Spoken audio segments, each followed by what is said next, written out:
비대해진 관료 집단, 그리고 이 딥스테이트라고 하는 세력 자체가 미국의 물품을 구입하거나 뭐 하고 이렇게 하면서 많은 이게 변칙 거래가 이루어졌다고 합니다.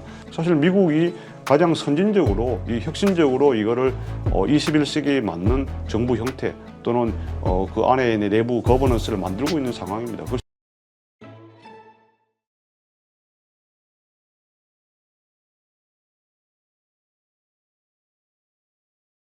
트럼프가 취임하면서 첫 번째 했던 이야기들 중에 하나가 이제 북핵 관련돼서 인정하는 듯한 발언을 하고 또 우리 주한미군 사령관에게 전화서 김정은은 잘 있느냐 뭐 이런 얘기를 하면서 한국은 완전히 패싱당하는 느낌 그리고 뭔가 북핵을 인정하는 듯한 어떤 뉘앙스의 말들이 나와서 되게 우리가 불쾌하면서도 걱정을 많이 했지 않습니까? 그렇습니다. 이거와 관련해서 교수님은 어떤 의견을 가지고 계시죠?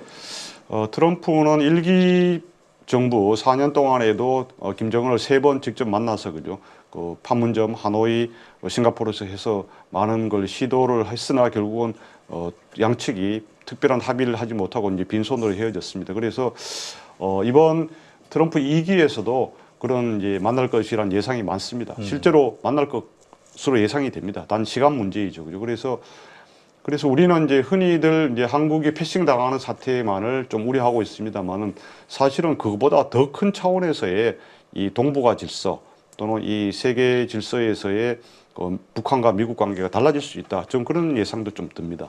뭐냐면은 트럼프의 생각은 일기 때도 그랬습니다만은 그냥 단순히 그 미국 북한 수교 이런 차원이 아니라 북한 자체를 중국과 러시아의 이 블록 거기에 사실은 북한은 또 어떨 때는 중국, 어떤 편은 러시아, 최근 러시아로 갔습니다만 그쪽에 있는데 이것을 아예 송두리째 드러내서 미국과 같이 하는 미국 편으로 넣겠다는 게 사실 트럼프의 생각입니다. 그런데 이제 지금 현재는 그 러시아 우크라이나 전쟁을 계기로 해서 이제 북한군 파병도 하고 해서 워낙 러시아하고 밀접하게 돼 있기 때문에 사실 미국의 이런 제안이 크게 김정은에게 매력을 못 느끼긴 합니다만은 어쨌든 간에 만약에 이제 얼마 후에라도 김정은과 트럼프가 또 트럼프가 파격적인 제안을 해서 이렇게 된다면은 사실은 이 동아시아 질서 자체가 근본적으로 달라지게 됩니다. 예. 그래서 거기에서 한국은 그럼 뭐 어떻게 할 것이냐 뭐 그런 사실 의문이 생깁니다. 그래서 저희가 사실은 한국이 제가 아까도 말씀드렸습니다만 그래서 트럼프의 의도를 잘 알아야 된다입니다. 트럼프가 그리고 있는 그림을 잘 알아야 돼서 그 방법은 그겁니다. 한국이 트럼프와 같이 동행할 수 있는 동반 성장할 수 있는 그 한국의 매력이라든가 한국의 가치를 높여야 됩니다. 그래서 한국이 예를 들어서 중국하고 가까운 나라가 되겠다, 그죠? 뭐 러시아의 친러 국가가 되겠다. 이런 순간은 진짜 한국은 트럼프와 엄청난 이 남한 자체, 사우스 코리아가 적대 관계가 됩니다. 트럼프의 생각은 한국하고 북한 모두 자기 이 자유주의 진영, 미국이 주도하는 질서의 핵심 천병으로서 이 변모하기를 바라는 겁니다. 그런 측면에서 이 주한미군의 존재도 사실은 크게 달라질 수 있습니다. 존재의 의의와 존재 목표가. 현재까지 한국 사람들은 뭐 특히 한국의 보수 우파 분들 또 연세 많으신 분들은 일관되게 주장하는 것이 주한미군의 그것은 오직 한반도 방어, 북한의 이 침공에 대비하는 것이다. 그걸 위한 인계철선이다. 이거로만 계속 주장하고 있는데 트럼프 측의 생각은 완전히 다릅니다. 이거는 한국은 이제 완전히 어느 정도 성장한 국가고 세계 군사 방위력 세계 5위, 6위 되고 또 경제력도 10위권이 되는 나라이기 때문에 이 한반도 방어, 북한 침공에 대해서는 특히 재래식 전쟁에서는 한국이 다 주도적으로 다 해야 된다. 단 핵 문제에 있어서는 조금은 별개의 그 고려가 필요하지만 이렇게 생각하고 주한미군이 28,500명이 평택기지를 포함해서 여러 곳이 분산되어 있습니다만은 이 목적은 중국을 견제하는 용도로 바뀌어져야 한다. 100% 다는 아니라 하더라도 7, 80% 내지 그 이상 많이. 그것은 이제 엘브리지 콜비라고 하는 이번에 이제 국방부 정책차관 3인자가 된 사람이 책에서도 계속 주장을 하고 있었습니다. 이분도 물론 국가안보보좌관 후보로도 거론됐었죠. 그래서 이렇게 이제 주한미군의 성격 자체도 달라지고 이 아시아 질서를 단순히 트럼프와 김정은 회담 몇 번 해가지고 한국 패싱을 하는 차원을 넘어서서 새로운 질서를 새로운 그림을 만들려고 하고 있습니다. 그렇게 되면은 사실은 아까 가자지구를 그렇게 만들어서 중동의 평화가 생기는 것처럼 한반도 자체에 이런 전쟁 위협이 어떻게 보면 사라지는 그것을 말로 뭐 종전선언이 평화협정 평화체제가 아니라 이렇게 했을 때는 한국에 뭐 이제 북한 핵 문제가 좀 있습니다만은 진짜 이게 한반도에 전쟁 위협이 진짜 없어지는 거 아니냐.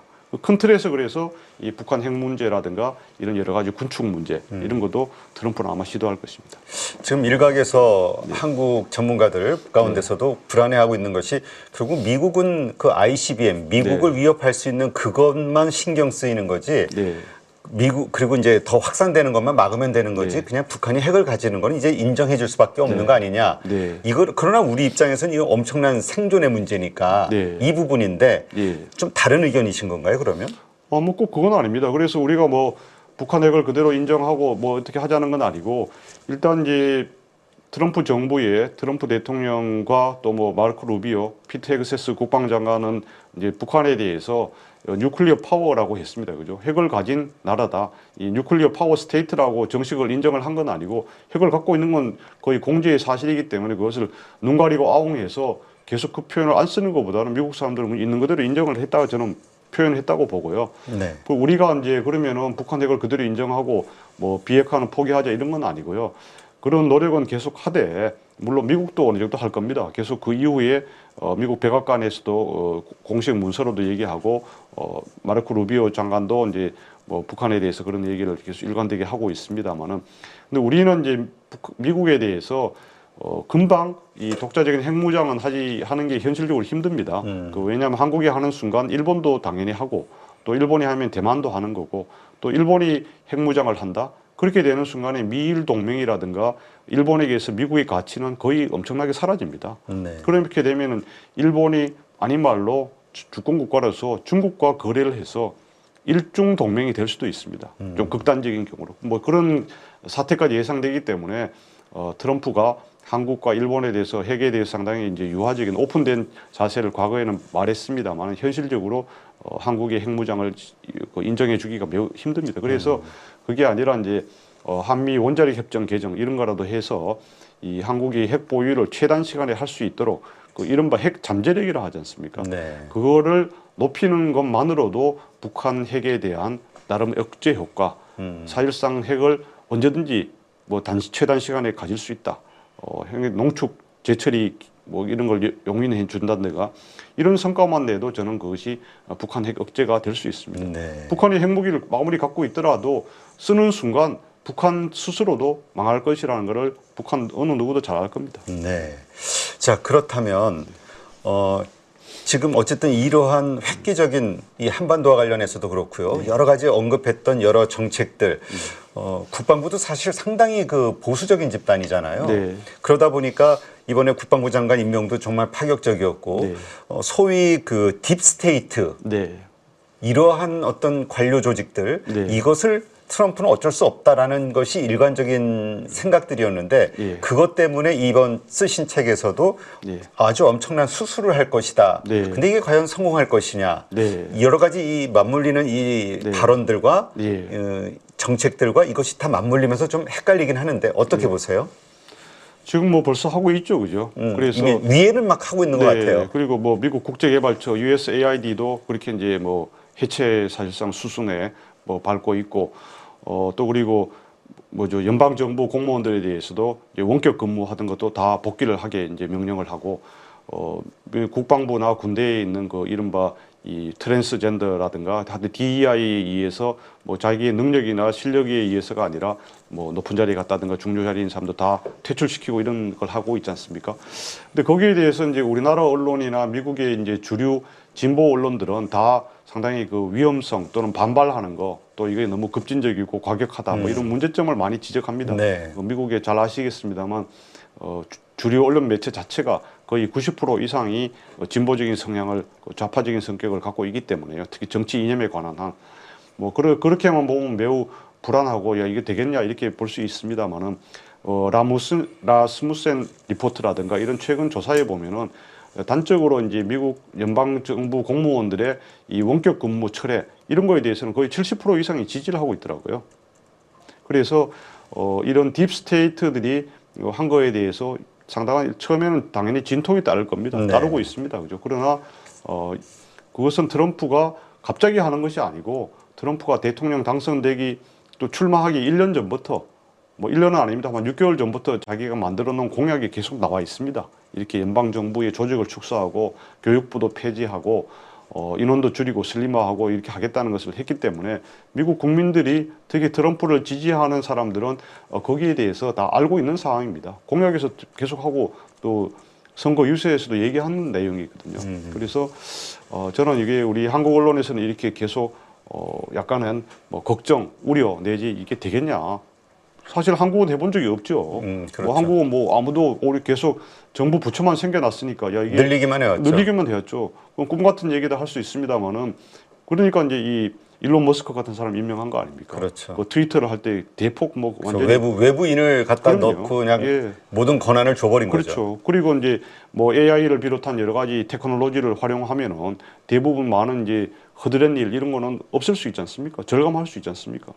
사실 미국이 가장 선진적으로 이 혁신적으로 이거를 21세기에 맞는 정부 형태 또는 그 안에 있는 내부 거버넌스를 만들고 있는 상황입니다. 그걸 시범으로 보여주고 있는데 저는 뭐 우리가 거기에 대해서 미국에 지금 벌어지고 있는 걸 참견할 수는 없어요. 그러나 이것을 우리가 이제 한국은 어떻게 또 이것을 한국 사회는 더 관료화되어 있고 뭐 행정고시, 외무고시, 뭐 사법시험 이런 진짜 그 관료화된 공무원들만 찰밥통이라고 찰밥통이잖아요. 이 뭐 다 장관들하고 그 미국에는 이번에 새로 임명된 15명의 연방 정부 부처 장관들 가운데 행정고시란 자체도 없지만은 관료 출신 장관 한 명도 없어요. 정치인이라든가 아니면 어떤 다 전문가들이든가 물론 뭐 방송 출연하던 사람도 있습니다만 다 나름대로 책을 최소한 한 권, 두 권, 세 권이라도 쓴 사람들이 그 분야에 장관을 하고 있습니다. 그래서 저희는 이제 우리가 그것을 좀 더 열린 마음으로 또 담담한 마음으로 미국은 이렇게 이제 정부의 효율을 높이기 위해서 또 불필요한 인력과 과다한 지출을 줄이기 위해서 노력하고 우리가 어떻게 이제 우리는 한국에서 그것을 또 적용하고 또 어떤 교훈을 얻을 것인가 뭐 그런데 좀 초점을 맞춰야지 그 흥미 위주로 뭐 미국은 이렇게 해서 또 트럼프 시위가 나고 뭐 이건 잘 안 될 것 같다 두고 보십시오. 어쨌든 반드시 만들어낼 것입니다. 그러니까 이제 딥스테이트와의 전쟁하는 트럼프가 제대로 이번에 칼을 뽑았다. 네. 그리고 그 칼 뽑은 칼 휘두르게 하는 것으로 일론 머스크를 선택했다. 이 결과 말씀하신 대로 어떤 정부 비대해진 정부의 어떤 효율성 성과가 나온다고 하면은 이건 모든 나라들의 또 이게 영향이 퍼질 그렇습니다. 수밖에 없을 것 같아요. 저는 그래서 트럼프 대통령의 취임사에서도 이 트럼프 혁명 뭐 트럼프 혁명이라기보다 상식의 혁명이라고 했습니다. Revolution of Common Sense인데요. 진짜 이게 상식이 기초하면 미국의 이 비대해진 관료 집단 그리고 이 딥스테이트라고 하는 세력 자체가 미국 국민들의 이익보다는 자기들의 사적인 이익, 자기들의 어떤 이익 카르텔 이걸 만들어서 진짜 외국하고 거래하고 뭐하고 이렇게 해서 USAID도 마찬가지입니다. 순수하게 외국하고 거래한 것이 아니라 원조를 주고서 또 그걸 해가지고 미국의 물품을 구입하거나 뭐하고 이렇게 하면서 많은 이게 변칙 거래가 이루어졌다고 합니다. 그렇기 때문에 트럼프가 칼을 뽑아가지고 이것이 한국 돈으로 60조 원 정도의 예산을 쓰고 있는 USAID가 국제개발처가 겉으로는 명분은 좋습니다. 세계 저개발국이라든가 또 후진국에 원조를 한다고 하면서 그 안에 있는 사람들이 사실은 자기들의 개인 이익을 그 카르텔로 연결돼서 챙겼다는 거거든요. 네. 그래서 이거는 트럼프가 지금까지 이제 자기가 공언한 거, 미국이 선의의 국제주의로 외국을 돕던 거, 자기는 외국에 뜯겼다고 생각하죠. 트럼프 책에서도 지적하고. 근데 이것을 단절한다는 거죠. 미국이 먼저 다시 리바이털라이즈, 다시 또 강한 미국이 된 다음에 그 이후에는 다시 미국이 2차 세계대전 이후에 한 것을 반복할 수는 있습니다. 그러나 지금은 현재 미국이 너무 피폐해져 가고 있기 때문에 지쳐가는 거인이기 때문에 트럼프는 이것을 스톱을 한 겁니다. 그래서 대외적으로도 혁명적인 국제 질서를 만들고 있지만은 대내적으로도 완전히 새롭게 바꾸고 있는 것이죠. 네. 그런 관점으로 또 이해를 할 수가 있겠군요. 자, 근데 우리 한국의 입장에서 보면 어쨌건 지금 예전에 그 한국은 현금 인출기다라는 말이 또 언론에 나왔지 않습니까? 네. 트럼프 대통령이. 네. 그래서 이제 관세와 관련해서 정말 이제 미국 의회에서 법적인 토대가 만들어지고 난 후서부터 정말 본격적인 관세 전쟁이 시작될 것으로 보는 분들이 많더라고요. 3개월에서 6개월 후에. 그렇죠. 이때 우리가 뭐 한미 FTA부터 시작해가지고 엄청난 또 영향을 받게 되는 거 아니냐 걱정들을 많이 하고 있거든요. 네. 한국 경제에 대해서 우리가 지금 어떻게 봐야 될까요? 저는 이제 한국이 이제 미국과의 관계에서 봤을 때 이 지정학적인 특수성이 있지 않습니까? 그 중국이 자기들의 국가 안보, 국가 방위선으로 설정하고 있는 도련선이 3개가 있지 않습니까? 1도련선은 이제 저쪽에 대한해협으로 가고 2도련선은 저 괌 이쪽이고 3도련선은 하와이 이렇게 돼 있는데요. 한국은 중국의 국경에 가장 근접해 있는 1도련선 그것도 그 안에 있는 거의 유일한 국가입니다. 네. 뭐 대만도 아니라기보다는 약간 걸쳐 있는 상태인데 그리고 그 안에 있으면서 평택 기지가 제일 산둥성하고 제일 가까운 곳에서 겨누고 있지 않습니까? 중국의 진짜 심장을 겨누는 뭐 베이징, 상하이를 다 타격할 수 있는 사실은 중거리 미사일 이런 거 배치만 하면은 그런 이 비수와 같은 역할을 하고 있습니다. 그래서 우리가 또 그런 지정학적 그 그렇죠. 이점이 있군요. 미국의 입장에서는. 그럼요. 그래서 이런 지정학적인 특수성과 강점이 있습니다. 그래서 이런 것을 바탕으로 하고 여기에다가 또 미국이 우리에게 가장 원하는 것을 몇 가지 들어줘야 됩니다. 들어줘서 저 말씀은 이제 뭐 관세 이것을 뭐 보편적 기본 관세 10몇 프로 이런 걸 할 때 사실은 패키지 딜을 해야 된다. 저는 그렇게 봅니다. 그래서 저희가 미국에 줄 것과 미국과 같이 만들어 나갈 것을 리스트를 잘 만들어야 됩니다. 리스트를 만들어서 이걸 이제 트럼프가 원하는 것은 일단 주한미군 방위비 분담금 이걸 높여달라고 계속 제가 책에도 썼습니다만 숫자를 카운트해 보니까 125번이나 얘기했다는 겁니다. 그런 트럼프가? 거는 그렇죠. 그런 거는 지금 현재도 한 1조 5천억 원 정도인데 높여주면 됩니다. 어느 정도. 근데 트럼프가 뭐 머니머신이라 해서 100억 달러 이런 얘기 했습니다만 그때 100억 달러를 내라는 게 아니었어요. 그 워딩을 보면은 내가 계속 백악관에 있었더라면은 아마도 100억 달러를 뭐 받고 있었을 것이다. 뭐 이렇게 얘기를 했습니다. 그죠? 그래서 그것을 우리가 뭐 100억 달러를 그러면 트럼프가 요구하는 거 아니냐? 거기에 맞춰야 되는 거 아니냐? 이렇게 겁먹을 필요는 없고요. 그 대신에 트럼프가 원하는 다른 것들, 트럼프가 가장 큰 관심사는 중국 견제, 중국 봉쇄라고 제가 그랬지 않습니까? 네. 실제로 그렇습니다. 트럼프의 생각은. 그렇기 때문에 한국이 그런 이 대만 해협 문제라든가 또 남중국해 항행의 자유작전 이런 데 한국은 거의 그 수수방관하고 있습니다. 다른 이제 일본이라든가 뉴질랜드, 호주 이런 나라들은 뭐 항행의 자유작전에도 계속 10년 연속 참가하고 그러는데 한국은 단 한 번도 안 하고 있어요. 왜냐? 중국의 항의나 중국의 반발, 그 한중 관계 이런 걸 우려해가지고 그런 거. 대만 해협에 대해서도 마찬가지입니다. 유사시에 한국이 그러면 해상 병참선을 어떻게 관리하고 뭐 도와주겠다든가 이런 약속이라도 해야 됩니다. 그 방위비 분담금 인상, 뭐 국방비 증액을 포함해가지고 네. 이렇게 하면은 저 말씀은 이 한국이 이런 정치 군사적인 측면에서 미국이 기여를 확실히 하겠다는 걸 보여줘야 된다 이겁니다. 그 과정에서 중국과 트러블이 생기고 뭔가 힘든 일이 있어도 참아야죠. 참으면서 미국의 입장을 그렇죠. 중국도 가만히 있지 않겠죠. 중국이 뭐 우리가 많이 경험했지 않습니까? 트럼프 이상으로 더 거칠고 더 잔인한 보복과 협박과 그것을 말로도 하고 성명으로도 하고 또 행동으로도 할 겁니다. 그렇죠. 사드 때도 그랬으니까. 그렇죠. 트럼프가 미국에 대해서 한 것처럼 무슨 히토리를 다 뭐 하겠다, 뭐 하겠다 하지만은 사실은 그런 걸 참고서 견디고 이겨내면은 그것이 뭐 한 달이 갈지 1년이 갈지는 모르겠습니다만은 한국에게 미국은 더 많은 우리에게 기회를 줄 수 있다 이겁니다. 더 가까워지는 겁니다. 확실하게. 근데 그런 용기가 과연 있느냐가 문제죠. 근데 그죠. 그 용기는 결국은 중국의 어떤 협박 아니면 중국의 어떤 경제 제재 그렇죠. 여러 가지 뭐 분위기 그렇죠. 이런 것들을 이겨낼 수 있는 그렇죠. 용기. 그래서 그걸 하기 위해서는 한국 혼자서만 그 중국의 협박이나 경제 제재에 속수무책 당하는 것이 아니고 그를 위해서 사실은 미국이나 일본이나 또 다른 이 뜻을 같이 하는 나라, like minded country와 공동의 그것을 해야 됩니다. 그래야 이 공동의 공급망이 돼서 흔들리지 않는 그게 되는 것이고요. 그리고 중국이 그렇다고 해서 반대로 우리가 중국에 계속 눈치 보고 그렇게 한다. 그것은 트럼프에게도 우리가 한국이 얻어낼 것이 없고 중국으로부터 얻어낼 것도 없습니다. 중국하고 계속 연결되고 중국하고 계속 가까이 한다. 계속 경제적으로 특히 산업적으로 중국이 하천국가 되는 수밖에 없습니다. 그렇지 않습니까? 중국이 이 분야 2차 전지는 한국이 잘하는 것 같으면 너들이 1등을 해라 이렇게 할 리가 만무합니다. 그렇죠. 조선도 마찬가지고.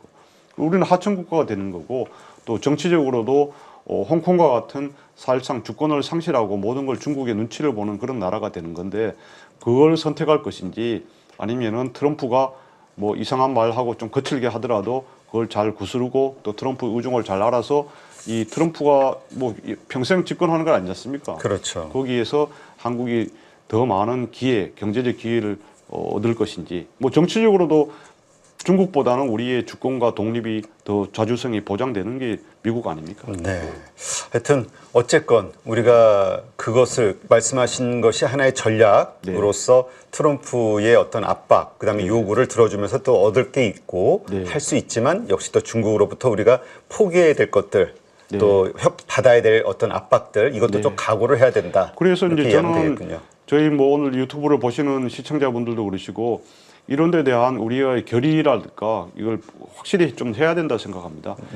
특히 우리 정치인들이라든가 또 학자분들이 중국 눈치만 보고 중국이 뭐 여전히 그 14억 인구의 가장 큰 시장이고 뭐 한중 관계뿐만 아니라 뭐 남북 관계에도 뭐 키를 열쇠를 쥐고 있다 이렇게 얘기를 하지만은 그거는 지금까지 20년, 30년 동안의 얘기인 거고요. 지금 앞으로의 시대에서는 그런 게 거의 끝났습니다. 네.